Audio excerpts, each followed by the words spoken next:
ډیرو محترم او قابل قدر مسلمانان وروڼو، نن یو داسې عمل در کوم انشاءالله چې ټول عمر به تاسو ته سکون وي، خوشحالي به درته وي، اطمینان به درته وي. مختصر عمل دی، صرف د 15 منټو.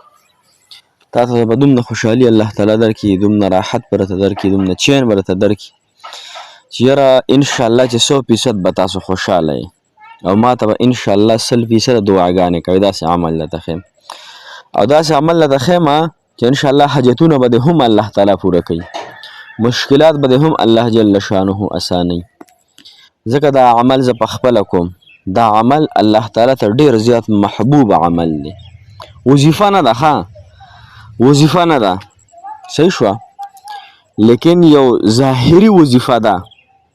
داسې وظیفه نشته، داسې وظیفه نه ده چې ته لا اله الا الله وایې یا لا اله الا انت سبحانک انی کنت من الظالمین یا لا بله یو وظیفې نه دي، خو یو بله مراقبه دی ته وایي. صحیح شو که نه؟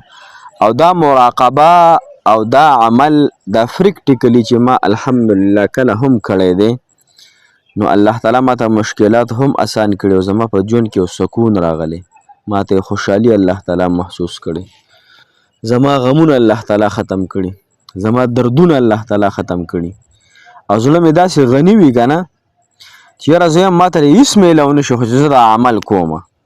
نو تاسو به غواړئ انشاءالله تاسو ما ته دعاګانې کوئ، قسم په الله چې دعاګانې به کوئ، خو عمل هم په دې خبره باندې وکړو. تاسو به ووایئ بیا چې الله تعالی موږ له هېڅ هم مه راکوه، خو الله دا عمل را باندې روزانه کوه او د دې دومره زیاته لذت دی که نه، مزه ډېره زیاته کوي. یو لذت د ښځې او د خاوند خپل منځ کې د همبسترۍ لذت وي. کوم هلکان چې په دې خبرو نه پوهېږي یا جینکۍ ناواده کړي هغه هم په دې خبرو نه پوهېږي، خو کوم الله تعالی چې ښځه او خاوند ته کم تسکین نصیب کوي که نه، ذهني تسکین، دا واده خلک د دغه دپاره نه کوي چې تش سړی پې بچي راوړي یا پې صرف سړی د کور کارونه کوي یا پې د مور او پلار خدمت کوي. د واده اصل مقصد په ټولو مقصدونو کې ډېر مقصدونه دي، خو دا پکې لومبنی مقصد دی چې انسان ته تسکین میلو شي، د جسم ته، د زړه ته، د دماغو ته خوشحالي میلو شي. صحیح شوه که نه؟ نو دا خوشحالي خو دا تسکین خو د لږ ټایم دپاره یو 2 منټه مزې دپاره وي، 3 منټه 15 منټه مزې دپاره دا تسکین دا خوشحالي.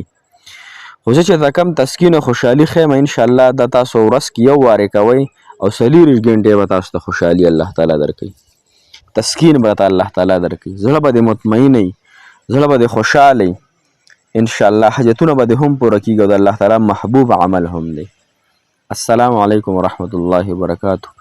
ډېر معزز و محترم و قابل قدر مسلمانان وروڼو خویندو، هغه مسافر کم چې بهر وطنونو کې ژوند کوي، الله تعالی د ټولو مسافرو حامی او ناصر مددګار شي. الله تعالی دې مسافر خپلو کورونو ته په خیر او عافیت سره راوستلی کړي. چېرته هم چې تاسو اوسېږئ الله تعالی مو د دواړو جانو خوشحالۍ په نصیب باندې کړه، د دواړو جانو غمونه، دردونه، تکلیفونه نه دی الله تعالی مونږ او تاسو ټول مؤمنان مسلمانان الله تعالی مو تاسو ته امن راکړي. محترمو، نن زمونږ یو عمل دی، مراقبه ورته وایي، هغه دی او دې مراقبه کې داسې یو طاقت دی چې داسې براه راست د الله تعالی سره تعلق دی. تاسو به اوس وایئ چې دا څه ترتیب دی او دا څنګه معامله ده. نو محترمو، دا عمل زه پخپله هم کوم الحمدلله، الله دې قبول کړي.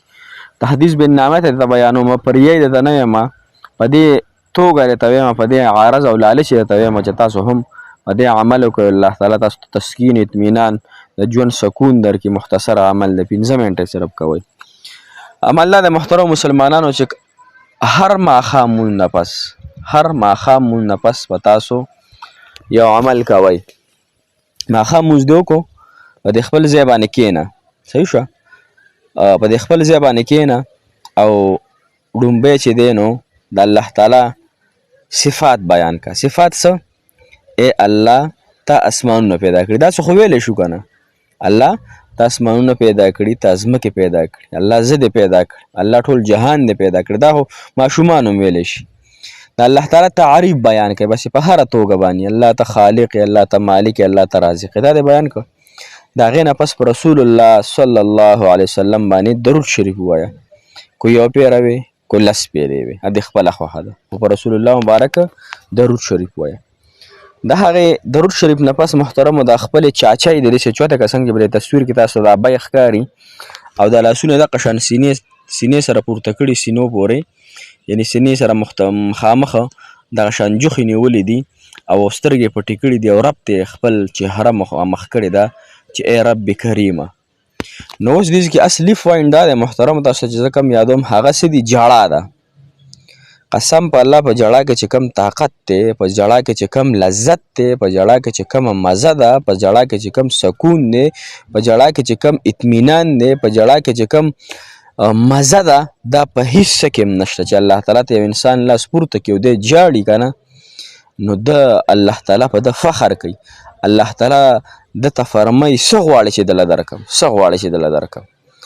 نو 15 منټه صرف جړا ده یا 2 اوښکې الله ته تویول دي خو روزانه به دا عمل کوئ.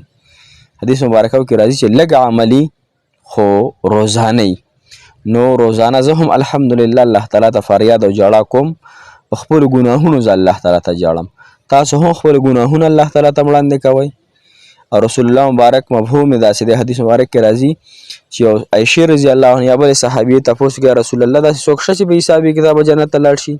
وي او هغه خلک دي چې هغه په خپلو ګناهونو الله تعالی ته جاړي. او په خپلو ګناهونو چې موږ کله هم جاړو نو موږ ته به مزه میلاویږي، موږ ته به تسکین میلاویږي، 24 ګنټې به موږ انشاءالله خوشحالي، 24 ګنټې به موږ ته راحتي. نو دغه عمل محترم مسلمانانو انشاءالله تاسو هم شروع کړئ، زه هم کوم الحمدلله. الله تعالی دې ما ته هم استقامت نصیب کړي، الله تعالی دې تاسو ته هم نصیب کړي، الله دې ستاسو هم دنیا او آخرت ښایسته کړي، الله تعالی دې زموږ هم ښایسته کړي. موږ ته هم ډېره ډېره دعاګانې کوئ، موږ به تاسو ته ډېره ډېره دعاګانې کوو چې الله تعالی مو په دنیا او په آخرت ډېر ډېر خوشحاله کړي، دنیا او آخرت کامیابی دې الله تعالی موږ ټولو مؤمنانو مسلمانانو ته نصیب کړي. دعاګانې کوئ، دعاګانې به کوو. جزاک الله خیر، احسن الجزا فی الدنیا والآخرة.